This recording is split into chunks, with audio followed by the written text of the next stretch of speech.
So this is Piersmorgan takes on Andrew Tate again. Well, good evening from London. Welcome to Piersmorgan Uncensored. Have you ever heard of Mr. Beast? What about PewDiePie? Yes. How about Keemstar, Logan Paul, Jake Paul? The answer might well be no. You haven't heard of them. But if you've got kids, you will definitely have heard of them. And they most certainly have. So They're just a tiny handful of the legions of digital personalities whose videos are viewed by literally billions of young people across the world. Their endorsements are worth millions in sales. Their opinions can instantly reshape conversations in schools, universities, and across social media. They're more influence than most musicians, soap stars, sports stars, columnists, lawmakers. But unlike those power brokers of the past, the politicians, and cultural stars who could set the social agenda, these people seem to exist in a parallel universe. Their views go largely unchallenged, shared only as bite-sized clips. Their digital businesses often operate beyond the scrutiny of normal journalists and even regulators. They wield massive influence over young people, and they're restricted only by the ever-changing whims of big tech companies. It makes no more sense than senators or secretaries of state simply never appearing on television. Well, my guest tonight is a perfect case in point, an example of both enormous digital conquest and the risks that come with it. He's Andrew Tate. His last interview with me has so far been viewed over 8 million times on YouTube alone, 17 million times across all platforms, which is staggering for someone who perhaps you're watching and thinking, who is Andrew Tate? It was a robust exchange. And Andrew Tate was here because he'd effectively been kicked off the mainstream internet for supposed misogyny. His tirades against women were viewed literally billions of times. Well, the first time around, I wanted to find out if he deserved to be banned and if he'd ever actually crossed a line from shocking opinions to genuine hate speech, or if he just didn't fit the ideal model of the platforms that censor it. I guess we'll see then what they say. Let's go through some. Sure. Right? Do you think women are the property of men? No. The point I was making... Why have you said they are? Because I made a religious point. Authority implies that you have the ability to control someone. No, authority implies... the authority implies that I have the moral right to sit and say that that's an irresponsible thing to do and I'm responsible for That's not what authority means. I don't want to interrupt you. I just want to point out that's not what authority means. If someone gives... a person can give voluntary authority is not authority. No, but that's the point. It's not. Piers. Andrew, stop. And this is the thing that's interesting, Piers. Please let me finish. Yeah, but you're behaving like a politician. But hang on. You could say I'm interrupting. You do. But you're answering a different question to the one I asked you. Fine. No. You're weaponising the weaponising, which doesn't exist. No problem. If someone comes to me and says I'm clinically depressed or I feel very, very sad, I would say the first thing you need to do is stop accepting the identity of a clinically depressed person. Stop accepting you have no control over this. Andrew, you're simply wrong. If that's what you believe, Piers, it's what I believe. I don't believe in things that take power away. There is not an eminent doctor in the world Piers, that would agree with you. Piers, do you think you know more than doctors? I can't become clinically depressed. Why do you know? Because I don't believe in it. It's a lively stuff. I also wasn't sure if I should be interviewing him at all. If he was so unpleasant, as so many people said, well, why extend his profile and give him a platform? But the fact is that ship had already sailed. Every teenager in the country knows Andrew Tate. It's just a lot of the parents who don't. And since that interview, Andrew has been returned to Twitter. Its new owner, Elon Musk, is determined to protect free speech online. Many young people, especially boys, have literally stopped me in the street since that first interview to ask me about Andrew Tate. I've been staggered, honestly, by the response that I've had. What does it say about society that people like Andrew Tate can reach so many more people than conventional stars or journalists even? Who gets to decide where the line is and whether people like Andrew Tate cross it? Are they part of a poorly understood movement that panders to teenage rebellion like punk rock or pornography? Or are we exposing young people to new and damaging experiences we often don't see and don't understand? It's a whole new world. There are more questions about it than answers, and we're not going to answer them by pretending it doesn't exist. Well, Andrew Tate joins me again now. Andrew, good to see you. Assalamu alaikum, Piers. Good to see you. I've genuinely been amazed by the reaction I've had in the streets. Not just here, but I went to Qatar for the World Cup, had the same thing there. A lot of people coming up about Cristiano Ronaldo, obviously, but also a lot of people coming up about you. And they were almost exclusively men, young men, who genuinely see you as a role model, as somebody who inspires them, as somebody they want to be like. Yep. So it made me think, the first interview you had was quite combative. The second time, a shorter interview, less so. I want to try and work out, in this one, who you are. Because it struck me as extraordinary that Google this week revealed some stats for the year. The #1 person whose name followed people Google searching who is, in 2022, was Andrew Tate. Yeah, that's quite remarkable. I think there's a whole swath of the population, especially young men, that feel disenfranchised. They feel disenfranchised with the media machine and the things they're supposed to believe. They don't feel an affinity with the educational systems or the culture. And they look at a person like me who stands up and says the things that many young men think.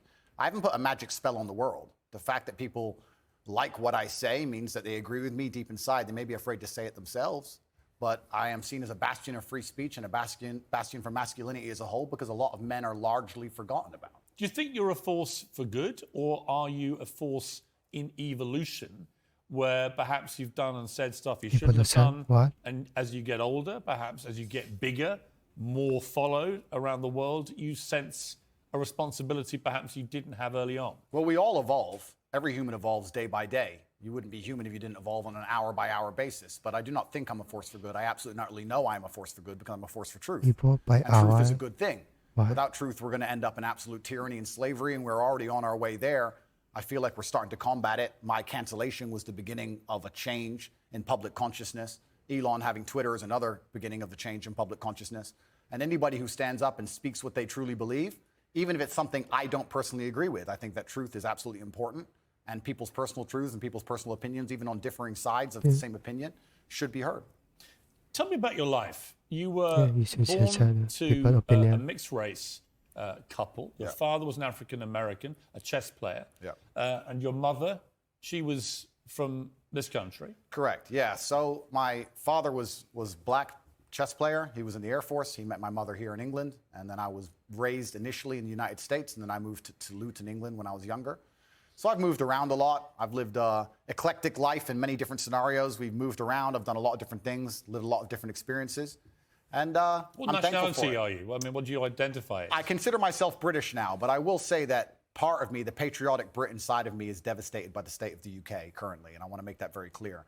The patriotic Brit in me truly loves this country, and seeing what's happening to it, especially to our major cities, is almost heartbreaking to watch in real time. In what way? It's falling apart. This is a failed society. By every metric you can possibly measure, it is absolutely and utterly failing. The cost of living crisis, the crime rates, everything is falling apart. If you compare it to a country like the United Arab Emirates, you compare it to a city like Dubai, London, which should be the greatest city on earth, is failing in absolutely every metric because our leadership is a joke. If you look at Dubai and the UAE, the leadership there is so flawless, so genuinely genius. They saw ahead and have built almost a utopia. And then you look at London, you can't even walk around with a watch on. It's disgusting. You know, it's very interesting. I was in Qatar for the World Cup. Obviously, a lot of people in England taking a very censorious moral view about the World Cup being in the Middle East at all because of their laws against homosexuality, because of their treatment of migrant workers. I've got to say, not that I don't share the concerns about those things, of course I do, but I found a lot of the virtue signalling, and I think that's what it was in many cases, about the whole region, actually quite distasteful. Because when I was in Qatar, I thought the World Cup was fantastically well run, incredibly good experience. But a lot of Qataris were saying to me, you know, there's this weird, quaint feeling back in your country that we all want to aspire to behave like that we all want to live in a country with massive drug problems, with massive knife crime issues, with scenes like the European Championships final where it's complete lawlessness going on, where stuff like the NHS, the system of healthcare, is basically collapsing, where the education system is dropping behind, so on and so on and so on. And it's a really interesting perspective. They were like, I know you all think that we want to have your form of democracy and your form of life, but actually, we're fine, thanks. Absolutely, because it's a failed society, and it's godless. I think it's disgusting. We leave our old people to rot in old people's homes, and then we sit there and say we don't have enough money for nurses. I understand this nurse strike very well and how frustrating it can be if you walk into a hospital and the nurse is not prepared to work. But the nurses would be prepared to work at the current wage if they believed this country was spending its money prudently. When you see this country spending its money and just absolutely wasting it, pulling it out of thin air to fund proxy wars, God knows where, that has nothing to do with them. Of course, as a nurse, you're going to stand up and say, well, can't I get a pay rise? This country has failed on every metric. And especially our major cities. I've just come to London now. I made it very clear to my private jet pilot. I said, fuel the jet and leave it running, because the second I'm finished talking to Piers, I'm leaving this cesspit. It's disgusting. This country, and London as a whole, 10 years ago, was one of the most hospitable cities on earth. Now you cannot walk around safely with a watch on. And you're a full-grown man. You're a full-grown adult. When's the last time there's been a serious problem in your life that you completely ignored and it fixed itself? Never, ever. What are any of our politicians doing to fix any of the problems we're Well, I genuinely saw facing? today that Sadiq Khan is planning to run again for the third term of office as mayor. All I can say is everyone I know who's had any experience of crime at any level in London in the last few years has had a bad experience of the way it's been handled. You know, I mean, I can give an example. I can reveal this now. I've talked for 18 months. I got a specific death threat on one of my son's Instagram pages in public, a public comment. And it was very specific about what this person was going to do. Yeah. I couldn't use the police to evade him. We know where you live. We're going to come and kill you. And then a second one threatening my son and his mother, my ex-wife. I called in the police. I thought, I'm not having them putting death threats on my son. Sure. I called the police. Police investigated this. They arrested somebody over a year ago.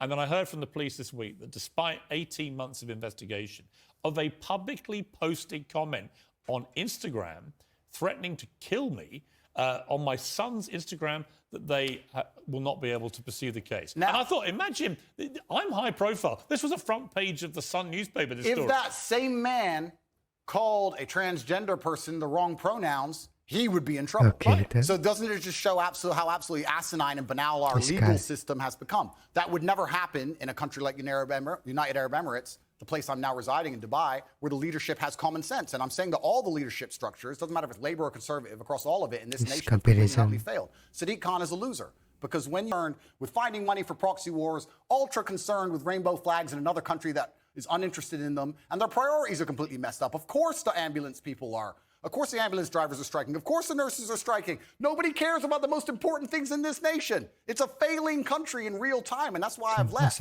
What about the specific allegation? By the way, I don't disagree with a lot of that, because I do think this country is in big trouble. And I do think that one of the problems is people think if they do have a crime against them, nobody cares anymore. I know nobody cares. I have specific examples and people who I know personally. Absolutely and utterly nobody cares. I was in Harrods yesterday and someone tried to rob someone's watch in the middle of the store. I walk around with I have a security team of 6 full-grown men, plus me and my brother, 8 military-age males, all over 110 kilos, big men, just so I can walk around this city. It's absolutely unacceptable. I think it's only you. What about the issue of race? And I mentioned that in the context of the Harry and Meghan ongoing debate, their war with the royal family, war against the monarchy, their specific, constant referencing to the fact that they believe they were driven out of here because of racism in Britain. What do you make of that debate? That's absolute fallacy. And you're from a mixed race Correct. background yourself. Correct. I'm from a mixed race background myself, and while we're discussing the leaders of the UK, although I do think they're doing a terrible job, it's kind of hard for Meghan to say that the UK is a racist country when the leader of the UK is darker skinned than her and the mayor of London is darker skinned than her, and I am a person who's probably darker skinned than her, and I've never experienced any kind of bigotry against myself besides the fact I'm a straight male. I'll get bigotry for that before I'll get bigotry for my skin color. I think it's just a cop-out, and her not wanting to be perspicacious and self-reflective enough to understand that she has attacked an age-old institution, and there are people who are very patriotic about that institution, and by attacking it and bringing a degree of distaste to it, there's going to be people who don't like her. And if you're a dislikable person, you can't just instantly stand up and say it's because of my skin color. It might be because of your actions and some of the things you've said. I mean, I think there's probably no doubt she's had racism on social media because it's... Who hasn't, Piers? It's assessed. You probably have. Well, as I said just now, I've had death threats on social media and no one seemed to care very much. Yeah. But I think that's probably inarguable. My issue with what they've both been doing is if you're going to make allegations against an institution like the royal family and the monarchy, you've got to actually provide some evidence. You can't just spray gun this thing out there and say, well, somebody was racist. Yeah, and airing dirty laundry is never going to be respected by the populace, and being a tattletale is never going to be respected by the populace. And I think the problem with the modern world we're living in is a lot of age-old traditions are being destroyed in real time. It doesn't matter what the tradition is. Most of them are being eroded. And something like the British royal family, which has been around for a very long time, is an age-old tradition. One of the things holding the UK together, one of the last things we have, to sit and detriment it and to sit and insult it and to give away secrets from inside of it and try and paint a negative image of it is going to upset a lot of people. And you have to be prepared for that backlash. You can't say I've done things that upset people, but it's nothing to do with what I've done. It's purely because of my skin color. Also, it's kind of ironic that she's doing that because she's not particularly dark-skinned. It's kind of funny to watch her sit and say, I think the truth is, I don't know what... Look, you can say that. I can't. The reality of it is, I just don't know what the specifics of the racism she says she's had because we've not seen any evidence. The universe is a funny place, Piers. If you're looking for something, you're going to find it, right? When I got canceled, when they attacked me unfairly, lied about me across the entire mainstream media, deleted me from social media so I couldn't defend myself, and lied about me repeatedly, I could have stood up and said, it's because I'm brown. I didn't do that. I sat and said, okay, there's people who misunderstand my message. My message is a positive one. People misunderstand me. Let me self-reflect and understand that, yes, perhaps this said a long time ago was said in the wrong way. Perhaps this was misunderstood. Perhaps people don't understand this. I could have just copped out and could have just been refusing to self-reflect on any level and said, it's because I'm brown, that's why they did it. But that's not the mature way to be as an adult. What did you think of the Jeremy Clarkson furore where he wrote what I think most people, but including him belatedly after he'd published it and written the column, he did make an analogy from a Game of Thrones scene, which most people, I think, did find crossed a line and was deeply offensive. I think it crossed a line. What do you think? Yeah, I understand why people feel that. But when you attack an institution as old as the British royal family, you're attacking patriotism in and of itself for one of the most respected countries, or previously most respected countries on earth, and you're going to have some visceral reactions. Perhaps Jeremy Clarkson is too famous and too well-renowned to say those kind of things, but there's a lot of people who genuinely feel that way, and that's why he said it. And this is what happens when you attack age-old institutions in any country. Should he have apologized? That's a good question. It looks like he did. Personally, I think as a man, you should stand up, say what you mean what you say. I don't think you should ever apologize for anything you've ever said. Even me. What if you say something truly very offensive and you actually do regret it? If you truly regret it, then yeah, okay, you can apologize. Then the best thing you can do is say, look, I've just changed my mind. I no longer feel that way, but at the time, that's how I felt, and I'm the person who says what he feels, and that's what I felt at the time, and I apologize that offended you. Andrew Tate, we'll be back with you after the break. We'll talk to you about Twitter again. Elon Musk restoring you to this platform. Has it calmed you down? Are you as controversial on there? Are you mindful that you're only one false move like Kanye West, for example, away from being removed again? Well, Elon Musk has restored a throng of banned accounts, is taking over Twitter with a sworn commitment to free speech. He's also shown he has a line of his own, though. Conspiracy theorist Alex Jones remains banned. Kanye West was reinstated, then banned again for posting a swastika inside a Star of David. Andrew Tate is back too, for now, anyway. He was first removed in 2017 for saying women should bear some responsibility as victims of rape. And he hasn't exactly been shy since his reprieve. Let's take a look. Genghis Khan had endless women and 200 children as a reward for conquest, he tweeted. I'm the most searched man on the planet. I've conquered Earth. I'm the highest status male on the planet. Females do not expect loyalty from me. They only expect that of lesser men. Then there was this. Imagine having less than 10 children because you're a who doesn't have 4 wives. Genetic failures. Finally, if a girl follows me and she's hot and I see a single picture of her in a private jet, it's block. Women can't afford jets. Women are all brokies. Why are you flying around on some man's jet? You should have been a virgin when I met you. Haram. All right, Andrew Tate. Now, you're getting very near the knuckle with some of those tweets. Am I? Will you tell me? I don't think so. I think people can understand they're semi-satirical. I think people can understand. Do you mean them as jokes or do you mean them? It's not that I don't mean them as jokes. I mean, they're a overall public commentary and observation. I do mean what I say. If I were to see a girl on a private plane on Instagram, for example, I would assume that a man put her on that private plane. I would not assume she bought it herself. What if it was... Perhaps that makes me misogynistic. What if it was Ariana Grande or Beyonce? Well, that's slightly different, isn't it? Why? Because they're famous and very rich. Women?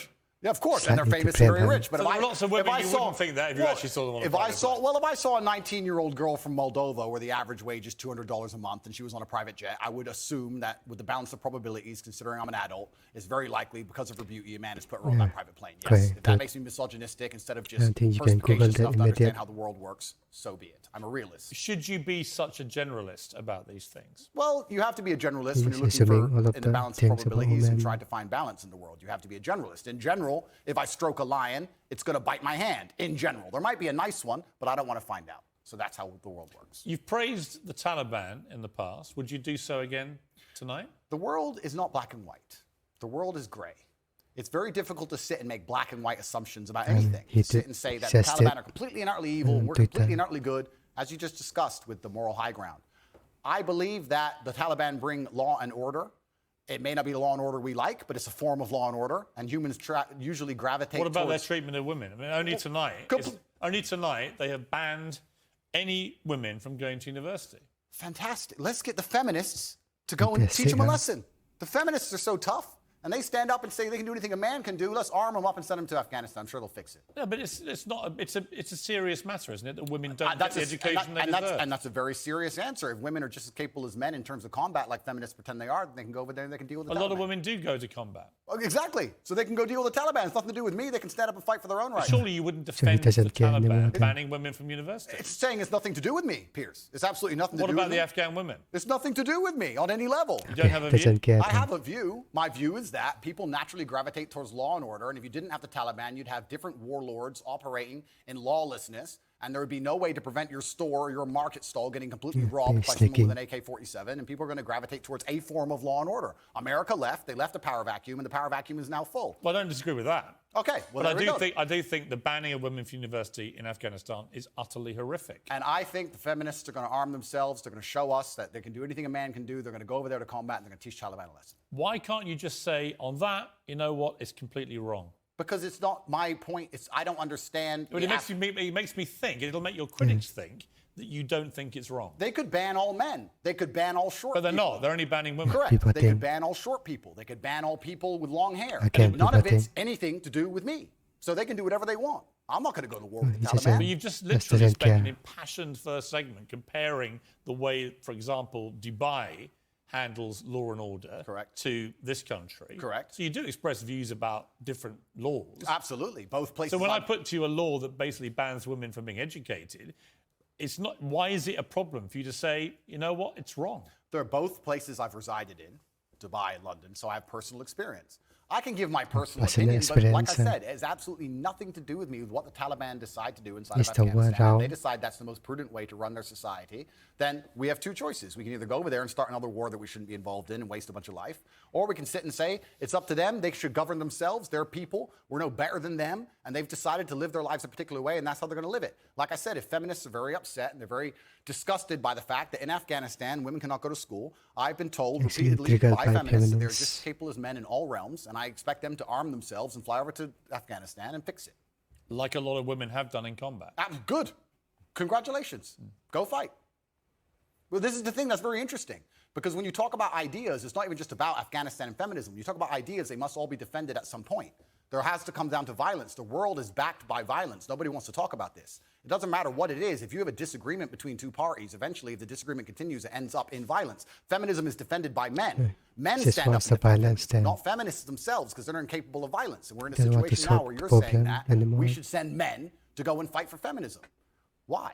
It's not a man's problem. No, I think Feminists- I'm if saying feminists that, believe well, this- I think men can be feminists too, because if feminism believes in equality for women, It's not I'll about sign up to equality, it. but I don't agree with radical feminists who hate men. Right? To me, the radical anything to me is a bad thing. Yeah, and I think most feminism in the West currently is radical. Well, some of it is, no Yeah. question. Absolutely, but this is my point. My point is that the Taliban are going to do whatever the Taliban decide to do. If I'm going to fly over to another country, I will respect their laws and customs. It's not my job to come along and tell other people how to live. I don't believe I have a moral high ground in that degree. And if people are genuinely upset and disgusted by it, the bottom line in most disagreements on the earth is violence. People who feel like they should go and fix it, then fix it with violence, then it can be the feminists who feel so outraged by it. Fix it with It's violence, funny, they don't comment on these subjects, feminists. They seem to instead attack the Western male for some reason. You deleted a video in which you praised ISIS. Why? I don't know which video you're talking about in particular. It might have been a video from a long time ago. But in general, I understand that, like I said, the world is not black and white. The world is is gray not. areas, and Western imperialism as a whole has been causing more problems than it's ever fixed, and it's disgusting. And I don't know the exact video you're referencing, but sometimes when an underdog destroys a Western imperialist, exactly. I have a degree of, I wouldn't say satisfaction, but Satisfaction. No, but there's certainly a degree of, The way ISIS I don't know the particular. conducted themselves. I don't know about the particular video we're talking Well, about. ISIS were one of the most deadly terror groups in the world. Absolutely. They committed a series of appalling atrocities, Sure. killing innocent people left, right, and Completely. centre. Yeah. How could you possibly have satisfaction? Well, if it's the video I'm recollecting, if it's the video we're talking about, it's about the fact that I believe ISIS was funded by the West and created by the West in the first place. And it wasn't a degree of satisfaction like I'm happy ISIS exists. It was a commentary on the world. Well, and here's the what you fact- said. ISIS are the real Muslims because ISIS do exactly what the book says. Kill everyone who's not a Muslim and chop people's heads off and set them on fire and be raging lunatics. But all the other Muslims go, they're not real Muslims because I read the book and ignore those parts. Well, then you're not an effing Muslim because you're ignoring the effing book. That's an interesting point you've just raised, because I am now Islamic. And it's funny because I used to be an atheist, and when you're an atheist, you believe that religion causes more problems than it fixes, and then you come to a realization and you start to learn the truth of yourself and the truth of God, and you realize that religion is actually the cure for most of the problems in the world, and godlessness is the problem in the world. So that is something I will apologize for and admit I was wrong about, because I was atheistic, and now as a Muslim, I understand that's absolutely not the case.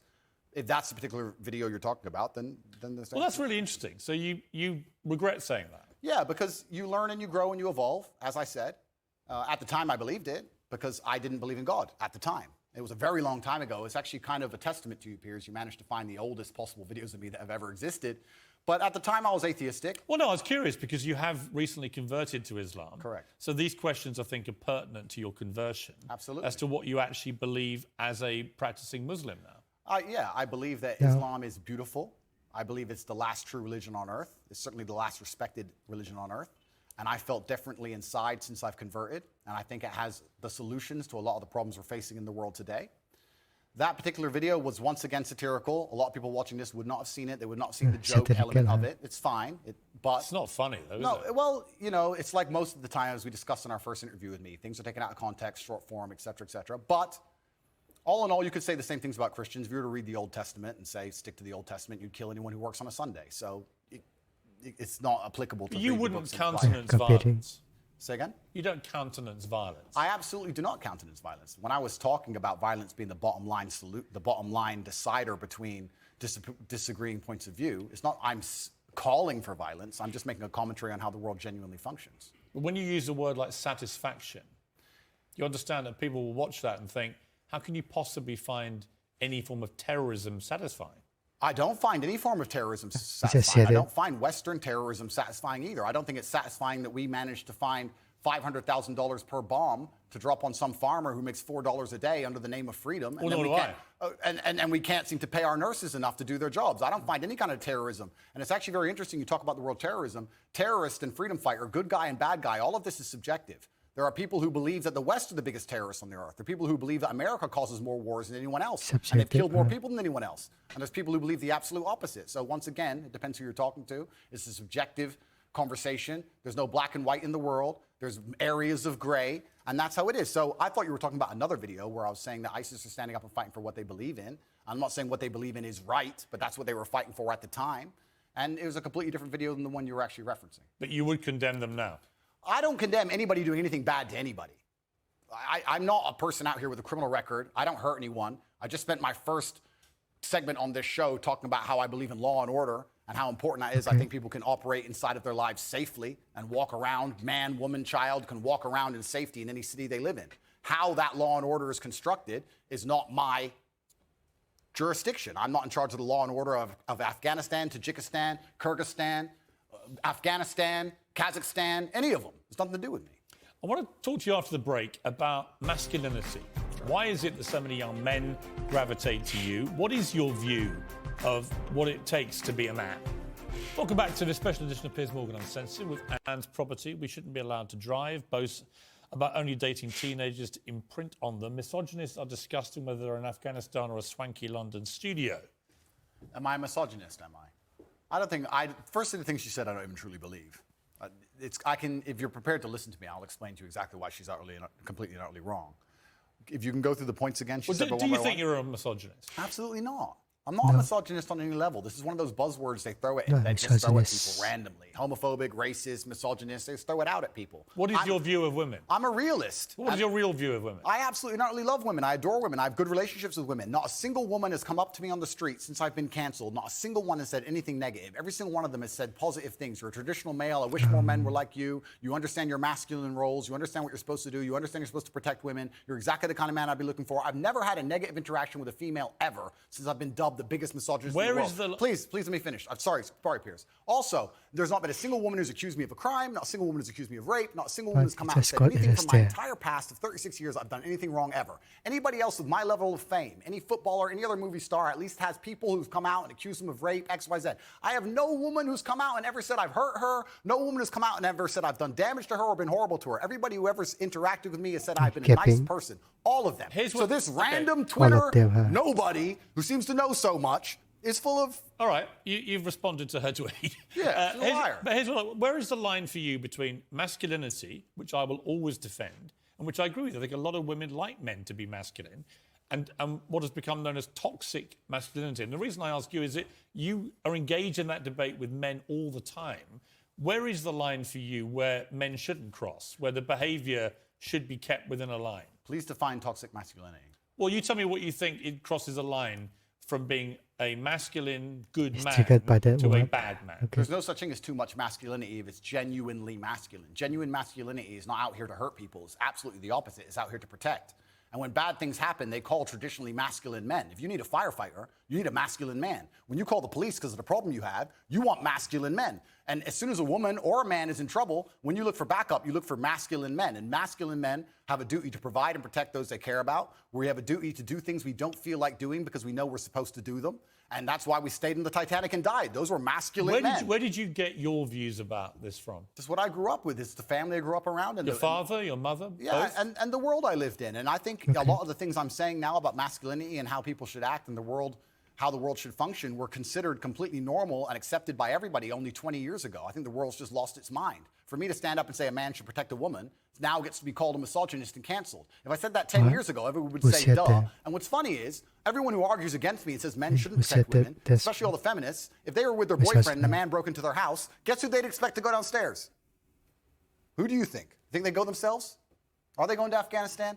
No, we send men to do these things. So well, we send women in the armed forces too. You have to generalize when you make points. There are many courageous people. Exceptions do not disprove the rule. No, but you've got to concede there are many courageous women serving in the armed forces. Absolutely and utterly, completely correct. But by and large, traditionally, soldiers are men. Exceptions do not disprove the rule. Well, it's not an exception. It's a fact that there are a lot of women now in the armed forces. Correct. But if you were to take the average soldier, they are a male. If you're allowed to say who's a male and who isn't nowadays, I'm assuming their gender, I apologize. If you were to take the average soldier, they're a male, which means that exceptions are the female soldiers, which because there's a lower percent of them, a lower probability. Exceptions do not disprove the rules. Men do the fighting. Right now in Ukraine, men cannot leave. Women are allowed to leave because men have to fight in the front line and women are allowed to go to Dubai. That is how it is. What do you say to young men who come to you for advice, who feel lost, who don't really know where they fit into society? I say that life as a man is exceptionally difficult. I say the most beautiful and the most terrifying thing about being a man is you're born without value. Society doesn't care about you. You're only going to be cared about based on how useful you are. You have the chance to build yourself up and become a superhero if you're prepared to do the hard work and be indefatigable enough to never quit. But if you're going to stand around and wait for a handout, nobody's going to ever respect you. And I think that a lot of people have forgotten about how difficult and how competitive it is as a man. We're always in constant competition with each other. And it's your duty as a man to stand up and say, I want to be as important and strong and good-hearted and God-fearing as possible. And I need to work hard to achieve those things. Dame Sheila Hancock says we've become too over-emotional as a society, crying too much about everything.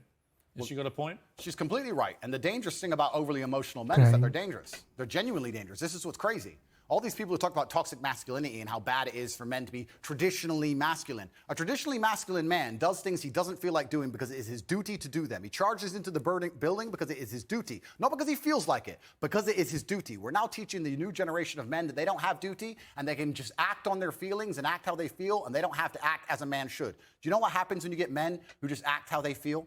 You get school shooters, you get violence, you get rapists. Men who do not control their emotions are dangerous. If you find a man who is stoic, he's not going to hurt people. He's going to sit and think about his actions very carefully, and he's going to be a good man who protects and provides for his family. You find a man who just acts out on impulse and does whatever he feels like, you're going to find a dangerous man. Sitting here telling men to cry more and act with their feelings, it's okay to feel this way, that way, etc., and have no self-control. That is why we have the problems we have in the world. Absolutely not wrong. So when they talk about toxic masculinity, they have it completely inversed on its head, completely not wrong. We need to be teaching stoicism. We need to be teaching young men to understand that the world is very, very difficult. It's hard to be a man. You're going to feel bad sometimes. You need to suck it up and perform anyway. Not to sit there and cry your eyes out or blame other people. Tough being a woman too in modern society. It's certainly tough being a woman, but I'm not a woman, so why would I speak on issues I do not understand? I'm a man. You can feel an empathy for women. I feel empathy, certainly, but I do not understand their issues. See, a lot of men come up to me and they admire you. I've got to say, a lot of women I've spoken to don't admire. They think you represent misogyny. They think when they hear you not commit to saying the Taliban shouldn't be banning women from university education, well, why can't he just say that's wrong? Well, firstly, that's not my experience. I experience the absolute opposite of that. Secondly, It's because it's a moral point I'm making. My moral point is I speak on things I understand. I speak on experiences I've had. But do you believe in equality? I speak, yes. I Do speak you? on, sure. I speak on subjects I know intimately. Really I do not Pierce to feel speak about qualified. women then. I'm a realist, and I do not feel qualified to sit and discuss Seems like the it's right point to gender me. laws in Afghanistan. I have not been to Afghanistan. I have not researched the subject thoroughly. I'm not going to sit here and say how the Taliban should be running their country. It's nothing to do with me. I find it quite flattering, Piers, that although, I understand I'm monumentally influential, the most Google man on earth, etc., I find it very flattering that you think I have some kind of control over the domestic policy of Afghanistan. But I assure you I don't. I don't. No, so it's nothing to do with I'm it. not asking you to have a view think it on might having be influence on domestic Center. policy. I'm sure the Taliban couldn't give a stuff what either of us say about it. It's just curious to me that it's an easy win for you to make women think you're not anti them, to say that when they're not given equality, as the women in Afghanistan clearly are not, because they're not allowed to go to university now as of today, that is clearly unequal, unfair. We should all be able to agree that that is wrong. Well, certainly as a realist. Even you, tough guy Andrew It's Tate. not tough guy. I am a professional. As a professional, I can state that yes, Professor. it is not equal. What? Yes, it is not fair. That is obvious for anybody. I'm not saying those things are not true. What I'm saying is it's nothing to do with me. Right, okay, but you made a concession you think is doesn't wrong. get But it's it. wrong then. I said it's unequal and it's unfair. Yeah, so wrong. Well, perhaps. And Force yourself, perhaps. Andrew. no, perhaps it's wrong under certain moral guidelines, but under the moral guidelines which are currently in charge of the reasoning jurisdiction that- of Afghanistan, they don't believe it's wrong. It's nothing to do with me. Well, then I'm not going to sit here and tell other countries how to run their laws. I'm going to live in societies with All right, laws I I'll take respect. you know what? I'll take unfair and unequal, Sure. because that's self-explanatory. We're going to have a game of chess in a minute after the break, because you are a Yes, very good chess nice. player. I can hold my own with the chessboard. Your father was a chess international master, in fact, and we're going to have a 5-minute game of speed chess. Winner takes all, Mr. Tate. Welcome back to Piersmorgan on Sense, and Andrew Tate is still here. Andrew's father. We're going to have a game of speed chess. Winner takes all. All right, well, you're white. Off you go. It's racist. Off we go. 5 minutes. Go. That's racist, Piers. Cancel Piersmorgan. Okay. Are you good, Piers? Well, You're clearly, going to destroy me. clearly from this opening, better than you. Let's see, I guess, aren't we? Okay. Let's be aggressive, shall we?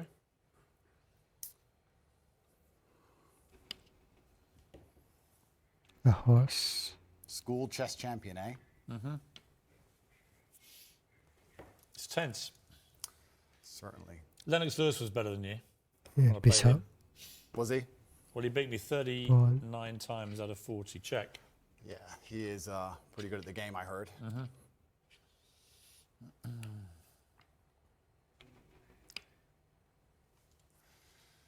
Time to get aggressive with you, Mr. Tate. Show you a bit of toxic chess masculinity. Well, the world's been pretty aggressive with me lately, Piers, so I'm used to it. It's fine.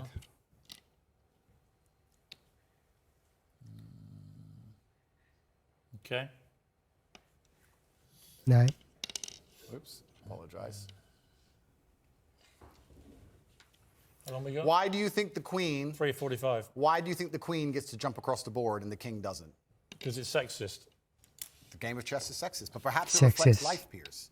Haven't you ever Perhaps. thought that when you look at a yacht in Dubai, You're running out of time. Stop stalling. I know what you're fine, doing. I'll just take your Oh, God!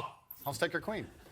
Damn it. I was trying to give you a little speech there. You didn't want to listen to it. No, I was I trying to didn't. tell you when you see a yacht in Dubai, the girl just gets an Instagram invite, gets to jump right on board. She So gets listen- to run across the board and do whatever she wants, but the man has to get there a square at a time. The man had to buy that yacht. That's the difference between being a man and being a woman. That's why the queen gets You to know move how what? she does. A chivalrous man just always lets ladies go first. Life and chess That's why I reflect. let you go first. Life and chess reflect, Piers. I've made a catastrophic error, but I'm bouncing back. Let's see. I always accidentally take someone's chick. 3 minutes. I don't even mean to. It's just like, oops.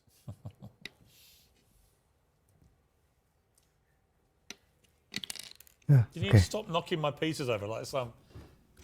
Doug. Yeah, exactly. It's not getting in my head.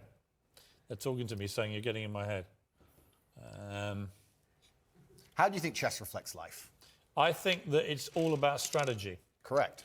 That if you're good at chess, you can be good at pretty much anything because it's about thinking ahead, it's about planning, it's about relentless practice. And you know what else is beautiful about chess? If Surely. you lose, somewhere you made a mistake. There is no luck. Absolutely right. In chess, even if it's the smallest mistake, somewhere it was your fault. It teaches absolute self-accountability, which is something that we need a lot more of in the world today. That is true. And that's why chess is so important. You can take my knight if you want. Okay. You don't want it? Why don't you want my knight? Because I'm playing a long game. Oh, okay. The long I game. thought you'd want it. I'm going to leave it there in case you take it anyway. Okay. I'm going to go... Because I know what you want me to do, and I'm not going to do it. Actually, I will do it now. Okay, good. Check.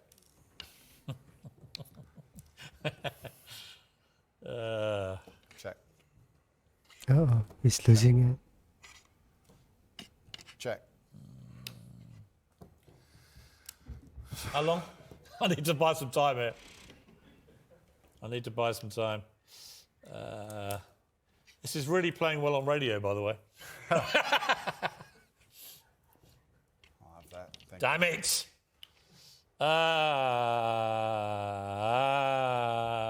I'm screwed. I'm screwed. Don't say that, How long have I Piers. got? 1 You need minute to 12. believe in yourself. Oh, I never ever give up. Believe in yourself, I Piers. do believe in myself, thank you. Good. Self-belief is important. I do believe in myself, but this has not gone well. You're quite good at chess, I'll give you that. Yeah, well, in the chessboard of life, I've done pretty good. I've done okay. Check. The question is, can check. you beat me in time? You've only got 50 seconds. Check. Well, that's interesting. Yeah, I don't think you can. Let's see.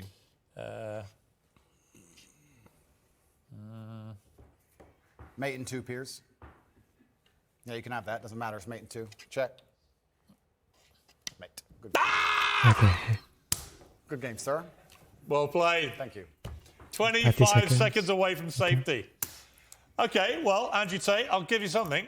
You're good at chess. Thank you. Let's see. You have to be. You just beat me. I know you're a internationally renowned What has player. chess taught you about life, quickly? I can teach you a lot of things. Like I said about the queen being able to run around the board, the king having to move a square at a time, about the fact you need to think ahead, absolutely everything is your fault. But there is a saying, which is actually one of my favorite sayings in the world. It said, a well-played game of chess is a sign of a gentleman, but an expertly played game of chess is the sign of a wasted life. And it's kind of sad. It was I said played by Lennox Tate. Lewis on Celebrity Apprentice 39 times out of 40 in America get years that. ago. And he beat me 39 times out of 40, I mean. And I was amazed. He was taught by his mum. But he was all about the way he fought, the way he boxed, was all down to the way he played chess. Yeah, chess. It was all about looking ahead, getting ahead of your opponent, planning punches, all that kind of thing. Chess absolutely reflects life. And even I say this now in my business meetings with my team. A lot of the problem in the world today, especially with teams and businesses, et cetera, everyone wants to be the king. But if you want to have a team, if you want to have a side that wins, if you want to win a game of chess, everybody has to know their role and do their role effectively. There can be a king and a rook and a pawn and a bishop and a knight, and everyone does everything correctly. And when that happens, you have a very formidable board and you're hard to beat. And chess reflects life absolutely. It's something I do every single day. What kind of man was your father? Nice. He was the greatest man on the face of the planet. But luckily he had me, and now in the natural order of the universe, he is gone, and I am here, and I carry his name, and it is my duty to bring honor to him. And this is one of the greatest things about achievement, because achievement honors your ancestors. People talk about my father because of how successful I am, and people will talk about me into eternity, even after my death, because of how successful my son will be. This is the great thing about achievement. It's an honor to your ancestors. What would he have made of your success, your father? He would be extremely underwhelmed by it because he always expected it of me. I am Andrew Tate III. I can do whatever I put my mind to. And he would be like, well, of course, you decided you wanted to become the most famous man on the planet. It took you a few months, of course. Does your mother ever do what my mother does and occasionally go, I think you went too far there? My mother has absolute trust in my abilities and capabilities. She says, be careful, do your best, but you are the most capable and competent man on the planet. And That wasn't the question. That's what she says. She says, be careful. Does she ever say you shouldn't have said that? Nah, she knows better than that. Really? Okay. Go now, never. She says, just be careful. You know what you're doing. Skipping. It's kind of hard to argue against me, and this is what my haters seem to struggle with. It's hard to argue against a person who is monumentally successful in every single human metric that can possibly be measured. This is why young men respect me so much. Would you ever tell your mother what to do? They want to be my life. Do you ever tell her what to do? I don't need to. She's a full-grown woman. Would you ever tell her what to do? I would give her my advice if she asked for it. You I'd say give you her my can't leave opinion. the home, you can't drive, all those things you joke about? I would give her my opinion. I would say perhaps you should move house now, or perhaps that's not safe, or yeah, I would absolutely, because I'm responsible for her safety. And when you're responsible for somebody's safety, you have an opinion, and you need to have a firm opinion on that subject. So completely. For any woman I'm responsible for her safety, I will sit and say, that's an unsafe thing to do. How much are you worth? I'm a billionaire by now. Dollars or surely. pounds? About dollars. We're not in pounds yet, but All we'll right. get there. So what to do? Yeah, we have a little bit of work to do, but And it's finally, I certainly know you don't know anything about football and care even less, but greatest of all time, Ronaldo or Messi? they're both two very hardworking men. And I have absolute respect for anybody on earth who dedicates สวัส themselves. ดีงานช้า Andrew Tate, thank you very much indeed. That's it for tonight. Keep it uncensored like it was tonight. And then that was quite a conversation. Most of the things that we also about the past 20 minutes or 30 minutes. And better